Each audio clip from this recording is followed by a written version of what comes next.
आज हम एक ऐसी कहानी का तज्जिया करने वाले हैं जहां अचानक किसी की पूरी जिंदगी एक व्हील चेयर तक महदूद हो जाती है। ये सिर्फ कुछ खो देने का किस्सा नहीं है, बल्कि सब कुछ बिखर जाने के बाद एक बीमारी और नए हालात के बीच अपनी मुकम्मल नई पहचान बनाने का एक बेमिसाल सफर है। एक हादसा इंसान को सिर्फ जिस्मानी तौर पर नहीं तोड़ता।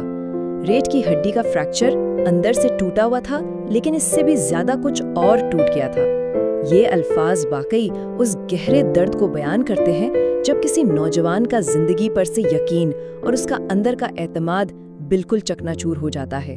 वो यकीन जो इंसान की बुनियाद होता है। चलिए अब इस कहानी के पहले हिस्से की तरफ आते हैं, एक नया बोझ और इस कुर्सी की असली हकीकत। ये फर्क वाकई दिल तोड़ देने वाला था।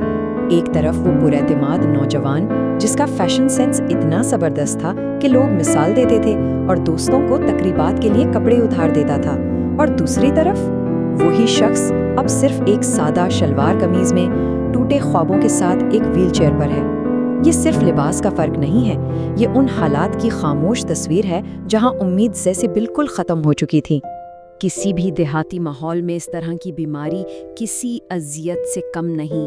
जरा सोचिए, आजादाना चलना फिरना मुमकिन नहीं, फिजियोथेरेपी का कोई वजूद नहीं और ना ही आसपास कोई क्लिनिक या माहिर डॉक्टर, और इन सब से बढ़कर एक माँ की बेबस निगाहें जो चुपचाप अपने बेटे की टांगों को हरकत देती हैं। माँ का वो अपना दर्द किसी भी जिस्मानी तकलीफ से ज्यादा भारी महसूस होता था। बेहतरी तो यहाँ एक नामुमकिन ख्वाब लगता था। अब बात करते हैं दूसरे हिस्से की, अंदर का राज, एक ऐसा छुपा हुआ बोझ जिसका किसी को अंदाजा नहीं था। जब उनकी बहन ने ट्यूशन शुरू करने का मशवरा दिया तो दिमाग में हर वक्त एक ही सवाल गूंजता था, कैसे पढ़ाऊंगा इस यूरिन बैग के साथ? अगर किसी ने पूछ लिया तो? पेशाब पर कंट्रोल ना होना और हर वक्त इस बैग का साथ होना, ये बात उन्हें अंदर ही अंदर खा रही थी। और सच कहूं तो इसी खौफ और गहरी शर्म की वजह से उन्होंने शुरू में ट्यूशन पढ़ाने से सख्ती से इनकार कर दिया था। लेकिन फिर तीसरे हिस्से में हालात थोड़े बदलते हैं। पढ़ाने का फैसला और एक अचानक नजर आने वाली किरण। हुआ कुछ यूं कि एक दिन बहन की दोस्तें घर आईं और एक 9th क्लास की बच्ची मैथ्स के सवाल में बुरी तरह उलझ रही थी। पास ही बैठे हुए बगैर कुछ ज्यादा सोचे, बस एक पुरानी आदत के तहत उन्होंने कॉपी अपनी तरफ खींची और सवाल समझाना शुरू कर दिया। ये वो फितरी लम्हा था जब उनकी छुपी हुई सलाहियतें अचानक वापस जागी। बच्चियां इस कदर मुतासिर हुईं कि उन्होंने रोजाना बाकायदा ट्यूशन पढ़ने की फरमाइश ही कर दी। इस फरमाइश पर उनका पहला जवाब वही खौफजदा नहीं था, लेकिन यहाँ उनकी बहन ने एक अजीम रहबर का किरदार अदा किया।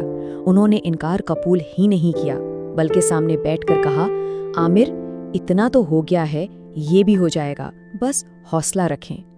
बहन का ये हौसला देना और इनकार को तस्लीम ना करना उनके अंदर की घबराहट की दीवार को तोड़ने के लिए एक बेहतरीन और बुनियादी कदम साबित हुआ। यहाँ से हम आते हैं चौथे हिस्से की तरफ, एक छोटी सी जीत जिसने इस मसले का बेहतरीन हल निकाल दिया। ये हल वाकई कितना सादा और जबरदस्त था, सिर्फ एक सेफ्टी पिन की मदद से। जी हाँ, पहला कदम एक सेफ्टी पिन ली, दूसरा कदम यूरिन बैग को उस पिन की मदद से बनियान से लटका लिया, और तीसरा कदम कमीज ऊपर से पहन ली। आईने में खुद को देखा तो बाहर से कुछ भी पता नहीं चल रहा था। ये कोई मामूली जुगाड़ नहीं था। महीनों बाद खुद से लड़ी जाने वाली जंग में ये उनकी पहली और सबसे शानदार जीत थी। लेकिन इस जीत की कीमत बहुत भारी थी। अपना वकार बचाने के लिए उन्होंने जो जिस्मानी तकलीफ बर्दाश्त की वो हैरानकुन है। बाग भरने से रोकने के लिए सारा दिन पानी ना पीना, बैठे बैठे टांगे सूज जाती, शदीद दर्द होता, लेकिन उन्होंने उन बच्चियों के सामने ये तकलीफ बिल्कुल जाहिर नहीं होने दी जिनकी आंखों में सवाल समझने की चमक होती थी।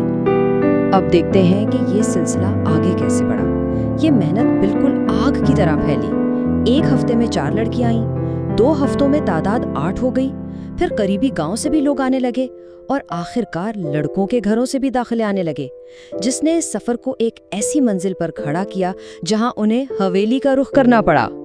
देहात की अपनी रिवायात होती हैं। घर के अंदर सिर्फ लड़कियों को पढ़ाया जा सकता था, लड़कों के लिए घर से बाहर हवेली की बैठक इस्तेमाल करनी थी। इसका सीधा सा मतलब था वॉकर उठाना और अपने पांव पर खड़े होकर महीनों बाद घर की दहलीज पार करना। یہ گھر سے نکلنا ایک عظیم جسمانی اور جذباتی فتح تھی جس نے اس استاد کے دل میں ایک نئی امید جگا دی تھی۔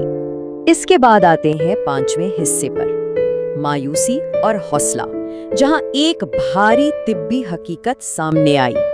ہمت جمع کر کے جب انہوں نے لاہور جا کر ڈاکٹر سے اپنے حالات پوچھے تو ڈاکٹر نے فائل دیکھ کر بڑی خاموشی سے کہا، بتا نہیں سکتا ٹھیک ہوگا یا نہیں۔ یہ الفاظ کسی پہاڑ کی طرح بھاری تھے۔ وہاں سے نکل کر گاڑی میں بیٹھنے تک ایسا محسوس ہوا جیسے سینے پر ایک عظیم پتھر رکھ دیا گیا ہو۔ یہ اس غیر یقینی حالت کا وحشتناک وزن تھا۔ لیکن تھک کر اور مایوس ہو کر جب وہ گھر پہنچے تو ڈاکٹر کی اس ٹھنڈی نا امیدی کا مقابلہ بہن کی محبت نے کیا۔ چہرہ دیکھ کر ہی حالت سمجھ گئی، پانی کا ایک گلاس دیا اور پاس بیٹھ کر بڑی سادگی اور کمال یقین سے کہا، عامر جب اتنا ہو گیا یہ بھی ٹھیک ہو جائے گا۔ بہن کے اس پرخلوص یقین نے اس ٹوٹتے ہوئے حوصلے کو دوبارہ جوڑ دیا۔ اور اب ہم آخری حصے کی طرف آتے ہیں، زندگی کا اصل مقصد، دوسروں کی کامیابی میں اپنا مقصد پانا۔ اب یہ روز کا معمول بن چکا تھا، صبح اٹھنا، یورین بیگ کو پن لگانا، واکر پکڑنا اور باوقار طریقے سے حویلی جانا۔ انہوں نے آس پاس کے گاؤں سے آنے والے کمزور طلباء کو دن رات پڑھانا شروع کر دیا۔ کمال کی بات یہ تھی کہ جب بھی کوئی کمزور طالب علم پاس ہوتا تو وہ اسے اپنی بیماری، مایوسی اور اکیلے پن کے خلاف ایک ذاتی فتح سمجھتے تھے۔ پڑھانے کے اس سلسلے نے صرف معاشرے کو تعلیم ہی نہیں دی بلکہ ان کی اپنی بکھری ہوئی روح کو مکمل شفا دے دی۔ چہرے پر وہ سچی مسکراہٹ واپس آئی جو حادثے میں کہیں کھو گئی تھی۔ زندگی کا مقصد انہیں کسی ڈاکٹر کے نسخے میں نہیں ملا بلکہ اپنے شاگردوں کی ان چمکتی ہوئی آنکھوں میں مل گیا جب انہیں میتھ کا کوئی سوال سمجھ آتا تھا۔